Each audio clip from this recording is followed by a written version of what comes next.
अब भागने का किसी किस्म का कोई रास्ता मौजूद नहीं होगा। चाहे आपके पास प्लॉट्स हों, चाहे आपके पास फाइल्स हों, ये टैक्सेस आपके ऊपर इम्प्लीमेंट होने जा रहे हैं और इसका मार्केट के ऊपर जो इम्पैक्ट पड़ेगा उसको भी आज की इस वीडियो के अंदर देखेंगे कि वो इम्पैक्ट कितना तबाहकुन होने जा रहा है। एफबीआर की जानिब से इस तरह की तमाम तर ट्रांजैक्शन को डॉक्यूमेंट किया जाएगा। पाकिस्तान में पिछले 2 साल से रियल एस्टेट और रियल एस्टेट की मार्केट का ऑलरेडी जनाजा तो निकला ही हुआ था, लेकिन अब इन्वेस्टर और रियल एस्टेट की मार्केट के ताबूत में आखिरी कील भी ठोंक दिया गया है। आईएमएफ की जानिब से बहुत बड़ी बड़ी शराइत जो हैं वो सामने आ चुकी हैं। मार्केट पर उनके क्या इम्पैक्ट होंगे, इन्वेस्टर का क्या बनेगा, गिरती हुई मार्केट मजीद गिरेगी या फिर अब बिल्कुल दफन हो जाएगी, इसके ऊपर बात करेंगे आज की इस वीडियो के अंदर। अस्सलाम वालेकुम, this is Suhail the iron man Jafri और आप देख रहे हैं हमारा यूट्यूब चैनल एजे मार्केटिंग। अगर आपको वीडियोस पसंद आए तो कंसिडर सब्सक्राइबिंग।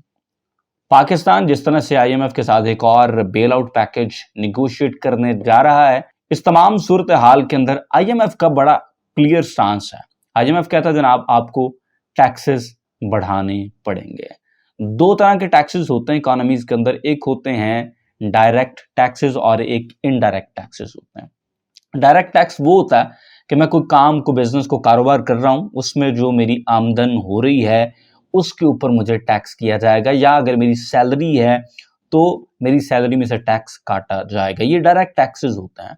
इनडायरेक्ट टैक्सेस वो होते हैं कि जब आपका काम डायरेक्ट टैक्सेस से ना बन पा रहा हो, सैलरीड पर्संस को आप टैक्स कर रहे हैं, आप बिजनेसमैन को टैक्स कर रहे हैं, लेकिन उतना टैक्स कलेक्ट नहीं कर पा रहे हैं, तो फिर आप इनडायरेक्ट टैक्सेस लगाते हैं। इनडायरेक्ट टैक्सेस वो टैक्सेस हैं कि फॉर एग्जांपल आप पर गैस की कीमत में टैरिफ लगा दिया जाए, पेट्रोल के ऊपर टैरिफ लगा दिया जाए, किसी फूड प्रोडक्ट के ऊपर टैरिफ लगा दिया जाए। तो इस तरह के जो इनडायरेक्ट टैक्सेस होते हैं ये गरीब आवाम के ऊपर बहुत ज्यादा बोझ डालते हैं। इस बोझ को कम करने के लिए आपने डायरेक्ट टैक्सेस को बढ़ाना होता है। डायरेक्ट टैक्सेस के अंदर पाकिस्तान ने आईएमएफ के अलावा ही एक बहुत बड़ा कदम उठाया था, हमने उसके ऊपर बात भी की थी। 7E टैक्स मुतारफ करवाया गया था जनाब मिफ्ता इस्माइल की जानिब से। इस 7E टैक्स के मुताबिक आपकी अपनी एक जाती प्रॉपर्टी जिसमें आप रह रहे हैं उसको छोड़ के आपकी अगर कोई जाती काम कारोबार की कोई प्रॉपर्टी है उसको छोड़ने के बाद आपके पास अगर 2.5 करोड़ से जायद मालियत का, जिसकी डीसी वैल्यू 2.5 करोड़ से ज्यादा हो, लेट से अगर आपके पास डीसी वैल्यू 3 करोड़ की कोई प्रॉपर्टी मौजूद है, तो ऊपर वाला जो 50 लाख रुपया है उसका आपने सीधा सीधा फार्मूला करूं तो 1% एनुअली टैक्स देना है। अच्छा, इसके ऊपर कुछ लोग बात कर रहे थे इमूवेबल प्रॉपर्टीज के हवाले से। वो पूछ रहे थे कि अगर उनके अपने घर, उनके अपने कारोबार की प्रॉपर्टी के अलावा प्रॉपर्टी है और वो 2.5 करोड़ से ऊपर है, लेट से 2.5 करोड़ पहले वाला छोड़ दें, उसके ऊपर है, लेकिन वो आइडल नहीं पड़ी हुई और वो रेंट के ऊपर है, तो अगर वो रेंट के ऊपर है तो इसमें एक डिस्टिंक्शन है, ये समझना बड़ा जरूरी है कि फिर आपने ये 7E वाला टैक्स नहीं देना, फिर आपने उस इनकम में से जो टैक्स आ रहा है वो देना, क्योंकि आपको उस प्रॉपर्टी से इनकम आ रही है, उसके ऊपर आपने स्ट्रेट अवे टैक्स दे देना है। 7E का इंपैक्ट वो है कि अगर एक प्रॉपर्टी आपने आइडल रखी हुई है, लेट से आपके पास प्लॉट है, प्लॉट आपको चाहे बना के कुछ नहीं भी दे रहा, लेकिन आपने उसके ऊपर एनुअली 1% टैक्स देना है, क्योंकि वो प्रॉपर्टी आपकी आइडल पड़ी हुई है। आप या तो उसके ऊपर कुछ कंस्ट्रक्ट करें, कुछ बनाएं और उसको रेंट आउट करें, किसी ना किसी तरह से उस प्लॉट को आपने किसी प्रोडक्टिव चीज के अंदर कन्वर्ट करना है। ये था जनाब 7E टैक्स और इसके ऊपर हम डिटेल में बात कर चुके हैं। अगर आप इसको मजीद डिटेल में समझना चाहते हैं, इसका इम्पैक्ट किसके ऊपर है और कितना इम्पैक्ट है, इसके ऊपर डिटेल में वीडियो जो है वो आपको मेरे दाएं बाएं कहीं ऊपर लिंक दिख रहा होगा, यू कैन क्लिक और उसके ऊपर आप डिटेल में उसको देख सकते हैं। मोटी मोटी बात करूं तो ये टैक्स जो है वो कम से कम आपके पास 15-16 करोड़ रुपए की अगर प्रॉपर्टी जिसकी मार्केट वर्थ 15-16 करोड़ रुपए हो और डीसी वैल्यू तकरीबन को 3 करोड़ के आसपास हो, तो फिर आपने उसके ऊपर कोई 50,000 रुपए एनुअली टैक्स देना है। ये मोटी मोटी बात कर रहा हूँ, by the way there are several caveats, वो अलहदा से अगर आपको क्वेश्चन हो तो आप कमेंट सेक्शन के अंदर पूछ सकते हैं, लेकिन 7 ही पर मोटी मोटी बात ये है। इसके आगे अब हम जरा चलते हैं कि आईएमएफ की जानिब से जो शराइत रखी जा रही हैं उनके ऊपर बात करते हैं। देखें, 3 सेक्टर्स पाकिस्तान के अंदर ऐसे देखे गए हैं जिनकी टैक्स कंट्रीब्यूशन ना होने के बराबर है और वो बहुत बिजनेस करते हैं। सबसे पहला, no doubt about it, agriculture. Pakistan के अंदर हम अक्सर कहते हैं कि पाकिस्तान एक एग्रेरियन इकोनॉमी है, एक ऐसी इकोनॉमी है जहां पर एग्रीकल्चर का बहुत बड़ा रोल है। दूसरा सेक्टर पाकिस्तान के अंदर वो है ट्रेड का। ट्रेड से मुराद ये है कि रिटेल सेक्टर जो है या होलसेल सेक्टर जो है, ये एक बहुत बड़ा चंक है पाकिस्तान की इकोनॉमी का। तीसरी चीज अगर हम बात करें तो वो ऑफ कोर्स है रियल एस्टेट। और इन तीनों सेक्टर्स के अंदर अभी तक के मुताबिक जो टैक्सेशन है वो ना होने के बराबर है। तो एग्रीकल्चर का अगर इकोनॉमी के अंदर हम रोल देखें ना, तो पाकिस्तान की जो एग्रीकल्चर साइड है ये हमारे जीडीपी के अंदर सालाना 11 ट्रिलियन रुपए, 11 खरब रुपए अपना हिस्सा डालता है, लेकिन इससे टैक्सेशन जो है वो ना होने के बराबर है, नॉट इवन 1% ऑफ दैट।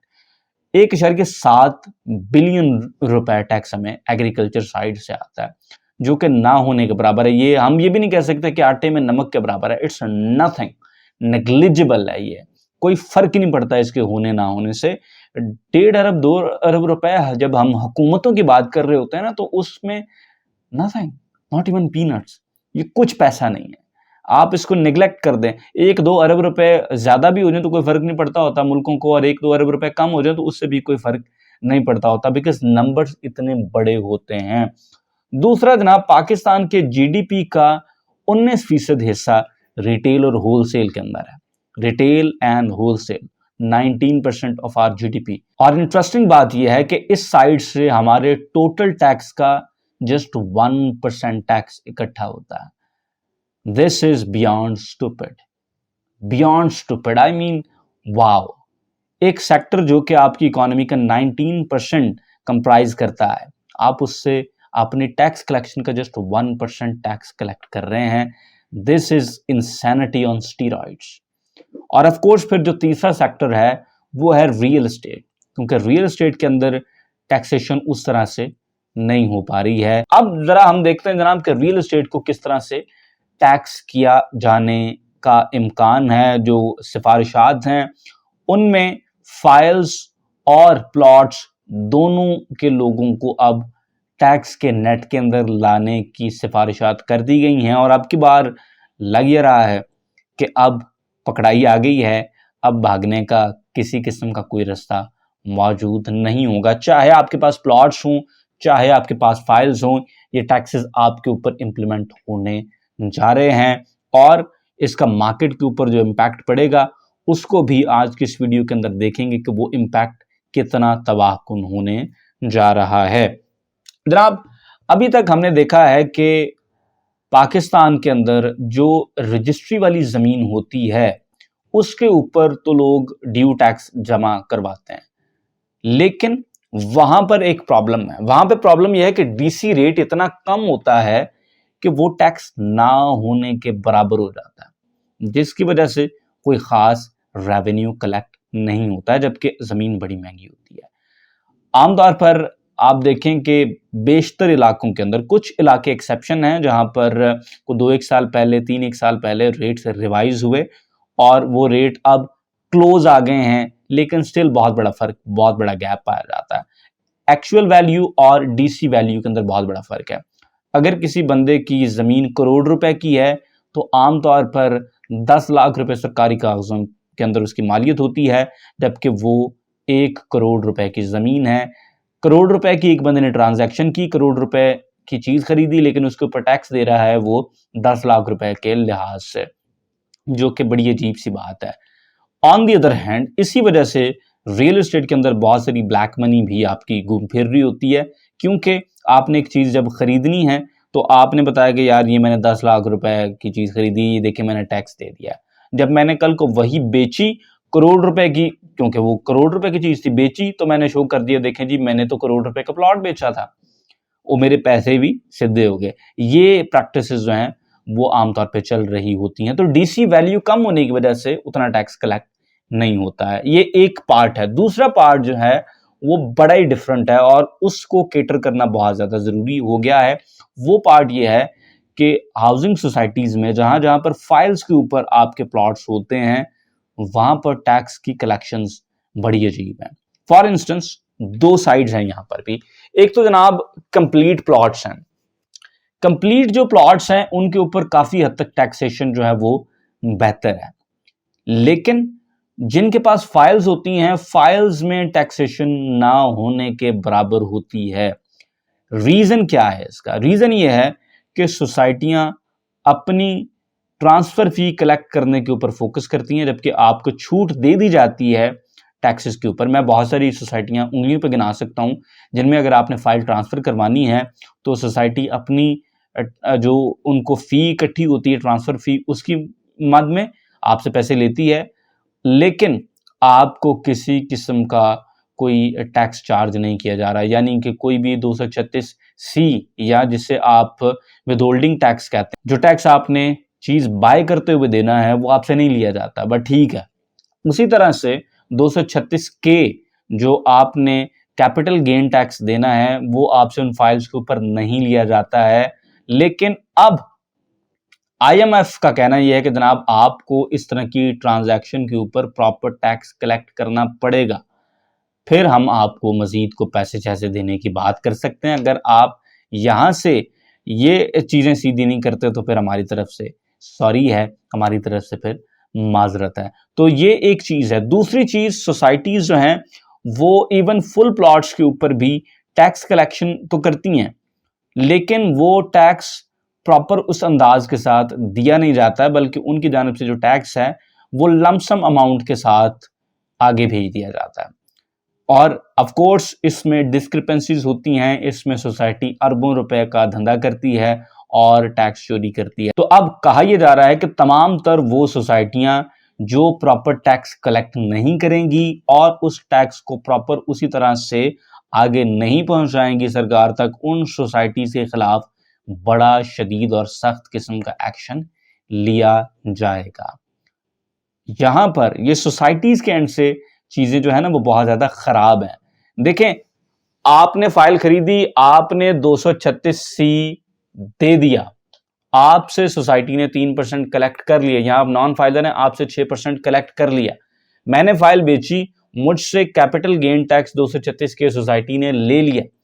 3% अगर मैं फाइलर था और अगर मैं नॉन फाइलर था तो जनाब फिर मैंने 6% टैक्स दे दिया, लेकिन आगे इन ट्रांजैक्शन को उस तरह से पहुंचाया नहीं जाता है। सोसाइटी ने अगर एक महीने के अंदर 1000 ट्रांसफर्स दिए हैं तो उन्होंने अपनी ट्रांसफर फीस साइड पे की, 1000 ट्रांसफर्स के जरिए आगे शो कराया कि जनाब हमें जस्ट 500 ट्रांसफर्स हमने किए हैं किसी एक पर्टिकुलर फाइल के, तो आधा टैक्स बारों बारी लाहौर हो जाता है। FBR की जानिब से इस तरह की तमाम तर ट्रांजैक्शन को डॉक्यूमेंट किया जाएगा। अब आते हैं जनाब इसके इंपैक्ट के ऊपर। देखिए, इंपैक्ट इसका प्लॉट्स वालों के ऊपर तो ऑलमोस्ट सिफर है, क्योंकि जिनके पास प्लॉट्स हैं और वो अपने प्लॉट्स को ही ट्रांसफर करवाते हैं वो ऑलरेडी ये टैक्सेस पे करते हैं, उनके ऊपर किसी किस्म का कोई भी नया टैक्स नहीं लगने जा रहा है। फाइल्स जिनके पास मौजूद हैं उनको इस जमन के अंदर चीजें जरा देखनी पड़ेंगी। फाइल्स के हवाले से देखें, उन लोगों पर तो किसी किस्म का टैक्स ही नहीं है जिन्होंने फाइल एक दफा बुकिंग के अंदर बाय कर ली है और वो उस प्लॉट को मैच्योर करेंगे। यानी बहुत से लोग देखें और आमतौर पर ज्यादातर लोग ऐसे ही हैं जो फाइल के अंदर इन्वेस्ट करते हैं, बुकिंग के अंदर चीज उठाई, 4 साल किस्तें पे की, प्लॉट बन गया, उसके बाद फिर उसको बेचेंगे, तब तक रखेंगे और इस तरह के लोगों पर किसी किस्म का कोई इंपैक्ट नहीं आने वाला है, बिकॉज उन्होंने बुकिंग के अंदर चीज बाय की, बुकिंग में आपने टैक्स वैसे कोई नहीं देने होते, उसके बाद आपने इंस्टॉलमेंट्स पे करनी है तो आपका वो प्लॉट बन जाना है। प्रॉब्लम कहां पर आ रही है? प्रॉब्लम आ रही है शॉर्ट टर्म फाइल्स वाले लोगों की। वो लोग जो कहते थे यार 4 फाइलें बाय कर लेंगे और उसके बाद फिर महीने बाद बेच देंगे, 2 महीने बाद बेच देंगे, उस तरह के लोगों को प्रॉब्लम्स इस तरह हो सकते हैं उन सोसाइटीज में जो ऑलरेडी अपने क्लाइंट से इस तरह के टैक्स कलेक्ट नहीं कर रही हैं, उधर ये टैक्स इकट्ठा होगा, लेकिन फाइल्स बेचने वाले और फाइल्स की शॉर्ट टर्म ट्रेड करने वाले लोगों को भी उतना इसका प्रॉब्लम नहीं होगा, बिकॉज उन्होंने ये टैक्स प्लॉट की पूरी कीमत के ऊपर नहीं देना है, बल्कि जस्ट पेड अमाउंट के ऊपर देना होता है। फॉर एग्जाम्पल 20 लाख रुपए अगर एक प्लॉट की कीमत है और उसकी बुकिंग मैंने की है 2 लाख रुपए से, अब अगर मैंने उस फाइल को बेचना है तो उस फाइल के 20 लाख रुपए टोटल कीमत के ऊपर मैंने बेचते हुए टैक्स नहीं देना, बल्कि जो 2 लाख रुपए पेड है उनके ऊपर मैंने टैक्स देना है। तो हमने बात की कि प्लॉट्स वाले ऑलरेडी ये टैक्सेस दे रहे हैं, उनको किसी किस्म का कोई मसला नहीं है। फाइल्स वाले आमतौर पर इस तरह के टैक्सेस अगर तो नहीं दे रहे हैं तो उन्हें देना पड़ेगा, लेकिन उनके लिए भी कुछ ज़्यादा डरने वाली बात नहीं है, क्योंकि ये टैक्सेस जस्ट पेड अमाउंट के ऊपर होंगे। और मोस्टली जिन्होंने फाइल्स का बिजनेस करना होता है उन्होंने बेयर मिनिमम पे डाउन पेमेंट्स के ऊपर फाइलें रखी होती हैं। 20 लाख रुपए प्लॉट की टोटल मालियत थी, 2 लाख रुपए पेड हैं, तो उसके ऊपर अगर आपको को थोड़ा बहुत टैक्स ट्रांसफर के ऊपर लगेगा भी तो 2 लाख रुपए का 2% 3% ही आपके ऊपर टैक्स लगेगा, ज्यादा टैक्स नहीं लगेगा। असल इम्तिहान यहां पर, असल मुश्किलात जो हैं वो आम इन्वेस्टर को नहीं होंगी, बल्कि वो सोसाइटीज को होने जा रही हैं, क्योंकि सोसाइटीज आमतौर पर अपनी ट्रांसफर फी कलेक्ट करने के लिए, आपके ट्रांसफर के प्रोसेस को स्मूथ और आसान बनाने के लिए आपसे टैक्सेस कलेक्ट नहीं करती हैं और अपनी ट्रांसफर फी कलेक्ट कर लेती हैं। दूसरी चीज, आपसे टैक्सेस कलेक्ट हो जाते हैं लेकिन वो उस तरह से आगे सरकार को पहुंचाए नहीं जाते हैं। तो यहां पर सोसाइटीज के खिलाफ शिकंजा टाइट किया जाएगा, ताकि जो टैक्सेस आपकी और मेरी जेब से जा रहे होते हैं वो टैक्सेस सरकार तक भी पहुंचे। तो ओवरऑल प्लॉट के इन्वेस्टर हों या फाइल्स के इन्वेस्टर हों, उन पर को बड़ी तंगी अगले IMF के इस तमाम तर सिफारिशात के अंदर नहीं आयद होने जा रही, लेकिन सोसाइटी ऑनर्स जो लोगों से टैक्स कलेक्ट कर रहे हैं लेकिन आगे पूरा टैक्स नहीं पहुंचा रहे हैं, उनके खिलाफ FBR का अच्छा खासा क्रैकडाउन शुरू होने वाला है। खेल बड़े इंटरेस्टिंग मरहले के अंदर दाखिल होने वाला है। आपको मिलेंगे इंशाल्लाह अगली वीडियो में, तब तक के लिए अल्लाह हाफिज।